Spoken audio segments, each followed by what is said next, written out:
अरे सुनो सुनो गांव वालों, अरे मेरी फसल पक चुकी है भैया। अरे बंसी काका, अरे बस 1-2 दिन में फसल कटेगी है। बाजार में फसल बिकने के बाद मेरी तरफ से सबको दावत है भैया। गांव वाले खुश होते हैं, लेकिन ठाकुर नहीं। ठाकुर रमेश और बल्लू को बोलता है, क्या कहा? अगर इसकी फसल बिक गई तो तुम दोनों का क्या होगा? सोचो, तुम दोनों बस फसल बोते रहे और देखो फल ये ले गया। रमेश और बल्लू का चेहरा मायूस हो जाता है और ठाकुर वहां से चला जाता है। अगले दिन सुबह हरिया अपने घर में सो रहा है, तभी उसको बूंदाबांदी की आवाज आती है। हरिया उठकर देखता है तो हैरान रह जाता है, क्योंकि बारिश बहुत हो चुकी है। उसकी आधी फसल पानी में डूब चुकी है। अरे अरे नहीं, अरे अरे ये नहीं हो सकता। अरे नहीं नहीं नहीं, मैंने कर्ज लेकर ये फसल बोई थी। नहीं।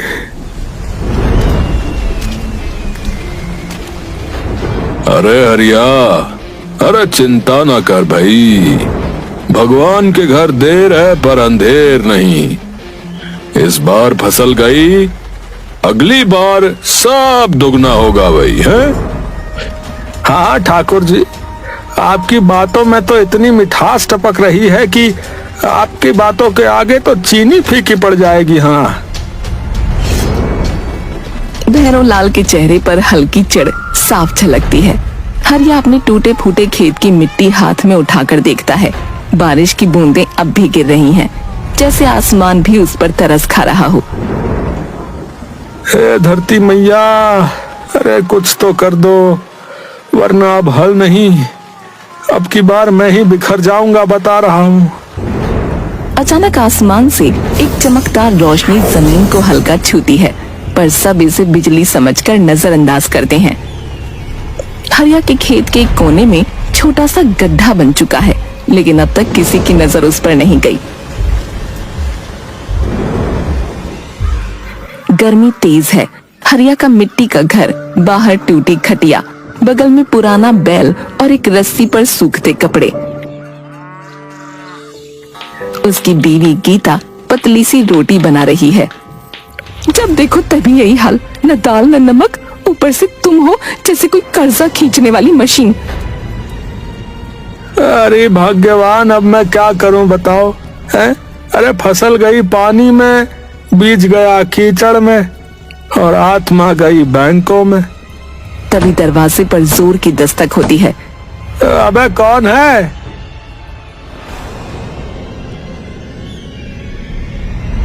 हरिया, छुपने से कर्जा माफ नहीं होता भाई, बाहर निकल।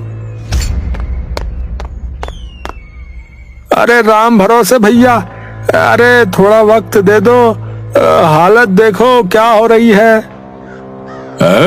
अरे हालत नहीं देखता बैंक भैया, अगली बार ट्रैक्टर ले जाएंगे बता रहा। इस बार तू जा अपनी साइकिल पे ही। और वो जो बैल वाला है ना, वो भी काफी हेल्दी लग रहा है, बैंक में बेच देंगे। हाँ, बैल को मत घूरो बता रहा हूँ, वो भी तुम्हें बुरा कहने लगेगा नहीं तो। हाँ। बैल बोलेगा कर्जा तूने लिया, काटा मैं जाऊं। हाँ भाई, 1 हफ्ते का वक्त है, नहीं चुकाया तो सब उठा के ले जाएंगे बता रहे भैया। घर बैल खटिया, और अगर ज्यादा बोलोगे तो बीबी का चूल्हा भी। है। गीता गुस्से से बेलन उठाकर दरवाजे की तरफ आती है। ओए राम भरोसे, ज्यादा हाँकने लगे तो इसी बेलन से लोन की किस्त निकाल दूंगी। अरे भाग्यवान, तू तो सरकार से भी तेज बेलन चलाती है। याद रखना हरिया, खेत गया अब घर जाएगा, और अगली बार बेलन नहीं बुलडोजर लाएंगे। तीनों निकल जाते हैं। हरिया की आंखें भर आती हैं। तुम चिंता मत करो जी, भगवान बड़ा है, कोई ना कोई रास्ता निकाल देगा। अरे रास्ता अब सिर्फ एक ही है राम, या तो चमत्कार हो जाए या फिर मैं। सूरज ढल रहा है। हरिया की आंखों में थकावट और हाथों में हल है। फटे कपड़े, पसीने से तरबतर। खेत एकदम नया जोता गया है। साफ मिट्टी की लकीरें, कुछ जगहों पर नए बीज। अरे राम, सब कुछ बेच दिया, बैल, घर का बर्तन, यहाँ तक कि छोटू की साइकिल भी। अब अगर इस बार भी फसल ना हुई तो। तभी आसमान में काले बादल उमड़ने लगते हैं। तेज हवा चलने लगती है। हरिया घबरा कर ऊपर देखता है। अरे अरे नहीं नहीं भगवान, अरे नहीं, अरे अब की बार मत करना राम जी, अब की बार नहीं। बिजली चमकती है। जोरदार बारिश शुरू हो जाती है। खेत की मिट्टी बहने लगती है। हरिया अपने बीज बचाने की कोशिश करता है, लेकिन तेज बारिश में फिसलकर कीचड़ में गिर जाता है। अरे अरे प्रभु, क्यों करते हो मेरे साथ ये सब, क्यों होता है? अरे अरे मजा आता है क्या भगवान? अरे गरीब को रुला के मजा आता है क्या है? मैंने कुछ नहीं मांगा प्रभु। अरे ना महल मांगा, ना गाड़ी मांगी, बस एक फसल मांगी, एक फसल, ताकि छोटू को 2 रोटी खिला सकूं भगवान। वो घुटनों के बल गिर पड़ता है। जमीन को पकड़कर रोने लगता है। सब कुछ चला गया प्रभु, सब कुछ चला गया। राम, अब क्या बचा है मेरे पास? क्या बचा है मेरे पास? बोलो, क्या बचा है मेरे पास? धीरे धीरे बारिश कम होती है और वो अचानक हल्की सी चमक महसूस करता है। मिट्टी के एक हिस्से में कुछ चमक रहा है।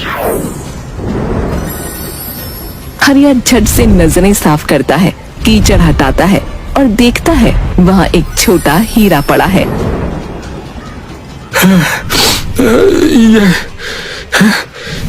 ये क्या है भाई? वो आसपास ध्यान से देखने लगता है। खेत की हर लकीर में, हर कोने में छोटे छोटे चमचमाते हीरे। ये फिर से? उसके होंठ कांपते हैं, आंखों से आंसू निकलते हैं, इस बार खुशी के।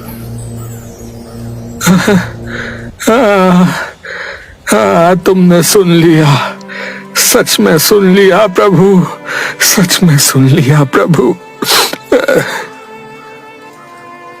हे भगवान, तुम बड़े चालाक हो, हैं? अरे पहले डराओ, फिर दुगना दे दो, हैं? वो मिट्टी से हीरा उठाता है और अपने सीने से लगाता है। इस बार मैं संभाल लूंगा। धन्यवाद प्रभु, धन्यवाद। अब कोई मुझसे यह नहीं छीन पाएगा। हाँ। हरिया का खेत अब हीरों की मखमल जैसी जमीन बन चुका था। उसके आसपास टप टप करती चमचमाती बूंदें गिर रही हैं।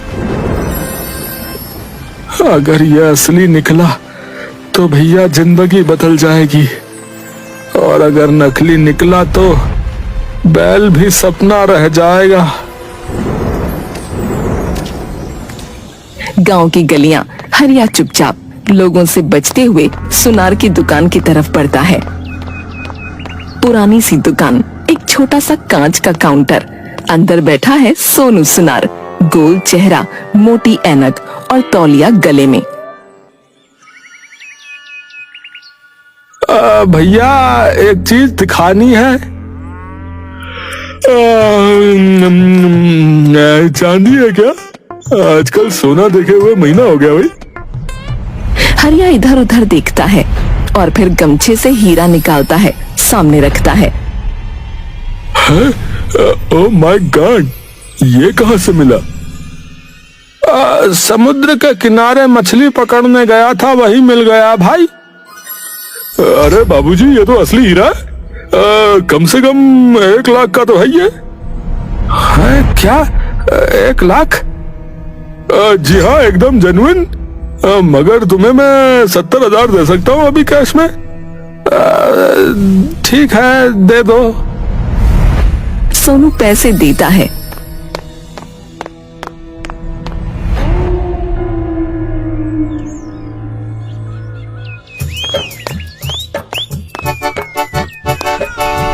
हर बार वो पैसे लेकर पहले कर्ज चुकाता, राम भरोसे को, फिर पिंकी को, घर की मरम्मत करवाता है। हरिया अब गांव में थोड़ा अच्छे कपड़े पहनने लगा है, लेकिन वो अभी भी सबके सामने सीधा सरल किसान ही बना रहता है। अरे मौजी की कसम, ये हरिया कुछ तो छुपा रहा है। हाँ, पहले जिसकी थाली में दाल नहीं थी, अब उसकी थाली में लड्डू आ गए। बहुत कुछ ज्यादा ही गड़बड़ है। आजकल बहुत शहर जा रहा है और आया भी तो नकाब लगाकर।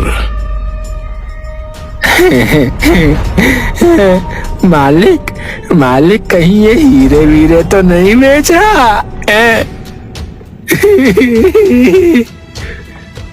तीनों ठहाका लगाते हैं, लेकिन अब उनकी आंखों में जलन भी है और चालाकी भी।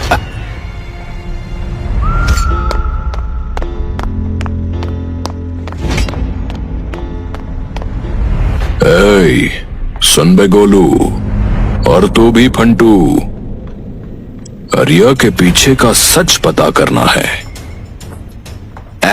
मतलब जासूसी है? मिशन हीरा शुरू करें? इधर देखो जोक स्टार्स, उस हरिया के पास अचानक इतने पैसे कैसे आ गए, ये जानना है, समझे? वो रोज गांव से बाहर जाता है बदले हुए कपड़ों में और लौटता है पैसा लेकर। कुछ तो बहुत बड़ा छुपा रहा है वो। अरे कल से उसकी पूछ बनेंगे हम और इसकी जेब में झांकेंगे।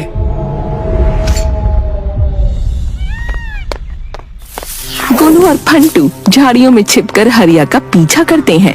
हरिया खेत में मिट्टी कुरेद कर कुछ निकालता है। गोलू दूरबीन से देखता है। ए फंटू, वो क्या चमक रहा है बे? क्या चमक रहा है वो? है? क्या चमक रहा है? क्या? अबे हीरा यार। गोलू और फंटू हाँफते हुए वापस आते हैं। भैरव लाल, पिंकी और संजू सामने बैठकर इंतजार कर रहे होते हैं। मालिक, आपके खेत वाला हरिया हीरों का बाप बन गया है मालिक। अरे हीरे उग रहे हैं उसके खेत में जैसे मूंगफली। अब उसकी जमीन भी हमारी होगी और हीरे भी। चलो दिखा दे उसे हम उसकी असली जगह। आज वो सब कुछ खोने वाला है।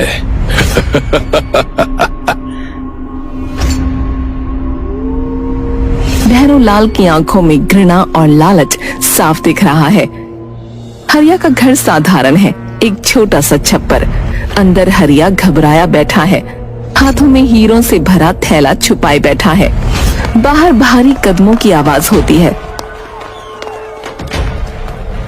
अचानक दरवाजा धड़ाम से खुलता है। पुलिस वाले और गांव वाले घेर लेते हैं। अरे हरिया, तुझे हमसे कुछ छुपाना नहीं चाहिए। हरिया कांपते हुए उठता है। गांव वाले और पुलिस वाले उसे घेर लेते हैं। क्या समझता है तू खुद को? तूने कैसे सबको धोखा दिया? ये जो तुमने चुपके से हीरे जमा किए हैं वो हमें वापस चाहिए, समझा? हरिया घबराया हुआ है, लेकिन फिर भी मजबूती से बोलता है। मैंने किसी को धोखा नहीं दिया। ये हीरे ये मेरे खेत में बरसने लगे थे, भगवान ने दिए हैं। अरे वाह, खेत में हीरे बरस रहे थे।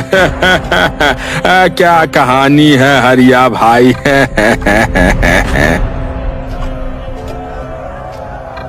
गांव वाले जोर जोर से हंसते हैं। अरे ये कोई बचकानी बात तो नहीं चलेंगी, समझा? तू चुपके से हीरे चुरा कर बेच रहा था और अब हमें तो अपनी मुसीबत का जिम्मेदार नहीं ठहरा सकता। हरिया का चेहरा सफेद पड़ जाता है। वो हाथ जोड़कर कहता है, अरे मुझ पर विश्वास करो, ये हीरे सच में मेरे खेतों में बरसे थे। मैंने किसी से कुछ नहीं चुराया। भैरव लाल खींचकर उसकी तरफ आता है। अगर तू सही है तो फिर ये हीरे तुझे वापस देने होंगे या फिर हम तुझे हरियाणा पुलिस के हवाले करेंगे, समझा? ताकि तेरी सजा तय हो सके, समझा? हरिया की आंखों में डर है, लेकिन वो समझ नहीं पाता कि क्या करे। वो घर से हीरे निकालता है और भैरव लाल की ओर बढ़ाता है। गांव वाले धीरे धीरे हीरे लेकर बाहर जाने लगते हैं।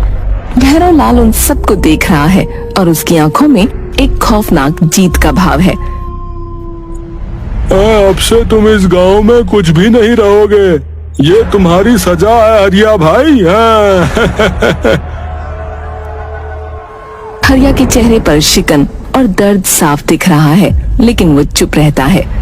भैरव लाल के चेहरे पर जीत की गहरी मुस्कान उभरती है। अब तू कभी भी वापस उठकर खड़ा नहीं हो पाएगा हरिया।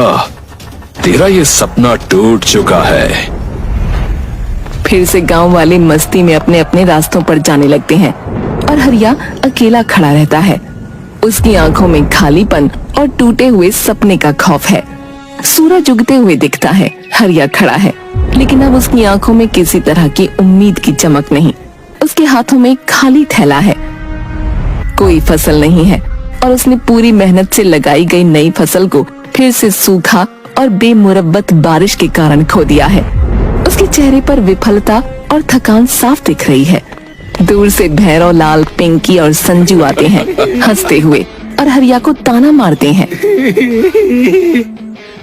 हाँ हाँ, अब तेरे खेत में पानी की बारिश आ गई ना। हीरे तो अब नदारद हो गए। अब क्या करेगा तू? क्या खेती करेगा?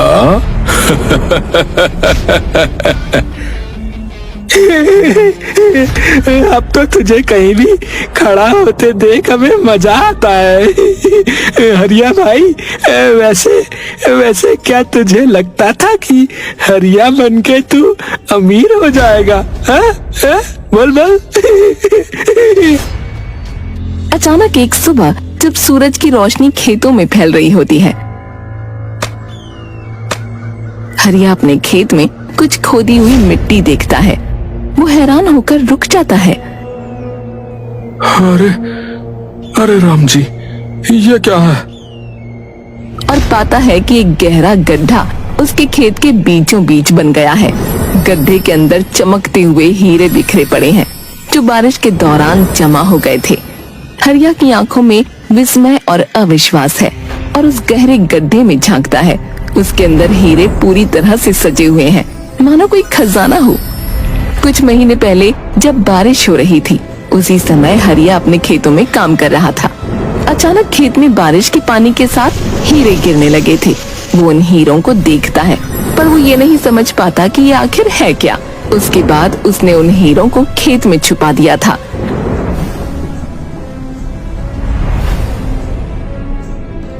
हरिया गड्ढे के अंदर से हीरे निकालता है, एक एक करके। उसकी आंखों में आंसू आ जाते हैं, लेकिन वो खुशी से भरा हुआ है। वो महसूस करता है कि ये उसकी मेहनत का फल है। अंततः मेरे खेतों का असली खजाना मुझे मिल ही गया। यही है वो जो मुझे चाहिए था। हाँ, धन्यवाद प्रभु, धन्यवाद। वो धीरे धीरे बाहर आकर हीरे अपने हाथ में पकड़े हुए अपनी तकदीर को समझता है। जिसकी किस्मत में जो लिखा है उसे कोई नहीं छीन सकता। मेहनत और सच्चाई कभी ना कभी अपने फल जरूर देती है, चाहे वक्त कितना भी कठिन क्यों ना हो।